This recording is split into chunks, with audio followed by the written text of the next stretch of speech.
खबर यूपी के झांसी शहर से है, जहां एजुकेशन से जुड़े अभ्यर्थियों के उज्जवल भविष्य के लिए आगे का प्लान बनाने के लिए शिक्षा महोत्सव मेला का शुभारंभ हो गया। इस 2 दिवसीय शिक्षा महोत्सव मेला में अभ्यर्थियों के आगे के फ्यूचर के लिए प्लान तैयार किए जा रहे हैं।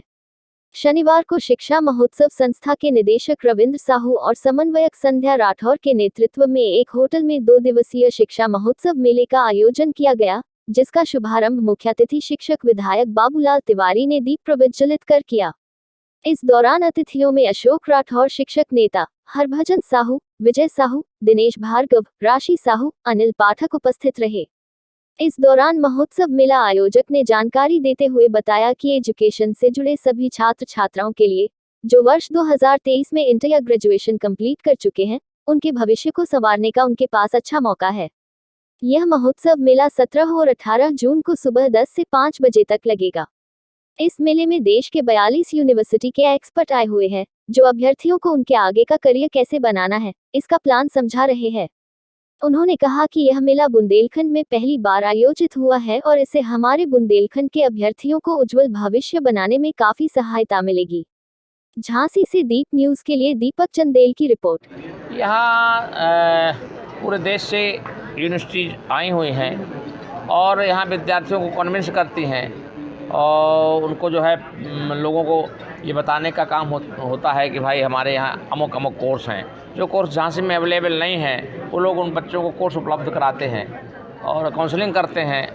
ये कोर्स आपके लिए अच्छा रहेगा, इसलिए ये काम बहुत शिक्षा के लिए अच्छा है। कहा भी गया है ना कि जहाँ अगर विद्यार्थी नहीं जा सकता है एजुकेशन सिस्टम तक, तो सिस्टम को विद्यार्थी के पास आना चाहिए और वो ये लोग कर रहे हैं। शिक्षक विधायक बोलने के बाद बुंदेलखंड में कितनी संभावना है? बुंदेलखंड में ये सब, चूँकि बुंदेलखंड में बाद में यूनिवर्सिटी आई हैं, खुद 75 में हमारे यहाँ यूनिवर्सिटी आई है।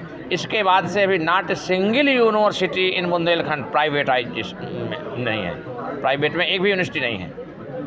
इसलिए जो प्राइवेट यूनिवर्सिटी के लिए यहाँ का बच्चा बाहर जाता है तो ये लोग काउंसलिंग करके उनको ले जाते हैं और पहुँचते हैं वहाँ। यहाँ के बच्चों को बाहर नहीं जाना पड़े, विधायक होने के नाते क्या प्रयास किए जाएंगे? विधायक होने के पहले बड़ा लंबा प्रयास कर चुके हैं, 10, 12, 15 भी विद्यालय खोल चुके हैं और प्रयास आगे देखेंगे जो कुछ हो। रविंद्र साहू है और मैं पायनियर एडुटेक का ओनर हूँ और अभी हम लोग शिक्षा महोत्सव के नाम से प्रोग्राम चला रहे हैं यूपी, राजस्थान और दिल्ली में। देखिए, अभी जो सबसे बड़ी प्रॉब्लम है स्टूडेंट्स की वो ये है कि जैसे किसी बच्चे ने अभी 12th कर लिया तो वो इन जनरल उन कोर्सेज़ की तरफ जाता है जो उसके पेरेंट्स या उसके भाई बंधु उसे बताते हैं। लेकिन हमारे पास रोज़गार को देखते हुए ऐसे बहुत सारे कोर्सेज अवेलेबल होते हैं जिनकी जानकारी बच्चों को एट एक्चुअल होती ही नहीं है। ठीक है, जैसे अभी यहाँ पे सारे लोग खड़े हैं, सबका सपना होता है हवाई जहाज़ में उड़ने का। अब जब बच्चा छोटा था वो बोलता है कि मैं हवाई जहाज़ उड़ाऊंगा बड़े होके, लेकिन अगर मैं अभी यहाँ बैठे लोगों से पूछूं कि भाई अगर पायलट बनने की ट्रेनिंग जो होती है उसको क्या बोलते हैं, क्या कोर्स होता है, तो मे बी लोगों को ना पता हो। तो ऐसी बहुत सारी टेक्निकल चीज़ें होती हैं पढ़ाई में जो हम बच्चों को बताते हैं। तो हमारे जो शिक्षा महोत्सव मिशन है, इसका जो सबसे बड़ा उद्देश्य है वो बच्चों को ले जाने बस का नहीं है यहाँ से बाहर, बल्कि उन्हें एडुकेट करने का है, अवेयर करने का है कि उन्हें पता हो कि एटलीस्ट वो लाइफ में क्या क्या कर सकते हैं। अब जैसे एक एग्जाम्पल देता हूँ, एक बच्चा ग्रेजुएट हो जाता है, फिर वो सरकारी फॉर्म डालता है और सरकार के भरोसे बैठ जाता है कि भाई अगर कहीं वैकेंसी आएगी तो मुझे नौकरी मिल जाएगी और नहीं आएगी तो वो वेट करता रहेगा।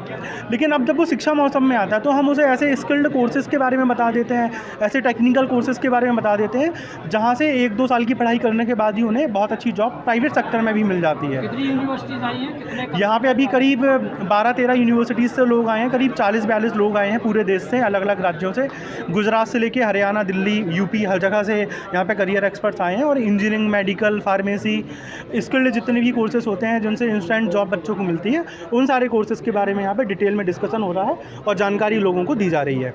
और बड़ी तादाद में बच्चे और पेरेंट्स दोनों ही यहाँ पे भाग ले रहे हैं। और एक खुशी की बात यह है कि जब हमने 4 साल बाद इस प्रोग्राम की पहले शुरुआत करी थी तो सर आए थे यहाँ पे, और आज सर MLC बन के आए। मैं चाहूँगा सर अगली बार आएँ, सांसद बन के आएँ हमारे प्रोग्राम में।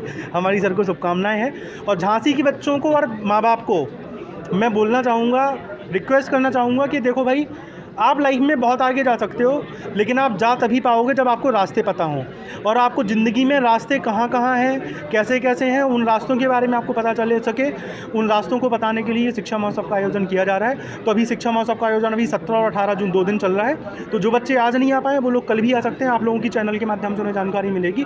तो कल रविवार को 18 जून को सुबह 10 बजे से लेकर शाम में 5 बजे तक प्रोग्राम चलेगा। जो भी माता पिता अपने बच्चों को लेके आना चाहें, जिन बच्चों ने 12th के एग्ज़ाम 2023 में दिए हैं या ग्रेजुएशन फाइनल ईयर के एग्ज़ाम 2023 में दिए, वो सारे लोग आमंत्रित हैं। वो आएँ और डिटेल में डिस्कशन करें।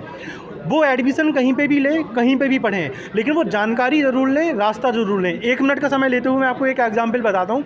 फॉर एग्जाम्पल, मुझे यहाँ से दिल्ली जाना है, तो मैं कार में बैठ के जा रहा हूँ या साइकिल से जा रहा हूँ या पैदल जा रहा हूँ, ये मैटर नहीं है। मैटर है कि मुझे रास्ता क्लियर है, भले ही मैं पैदल जा रहा हूँ, तो मैं 2-4 दिन में वहाँ पहुँच जाऊँगा। लेकिन आप सोचो मुझे जाना दिल्ली था और मैं कानपुर के रास्ते निकल गया, तो शायद मैं कभी भी नहीं पहुँच पाऊँगा।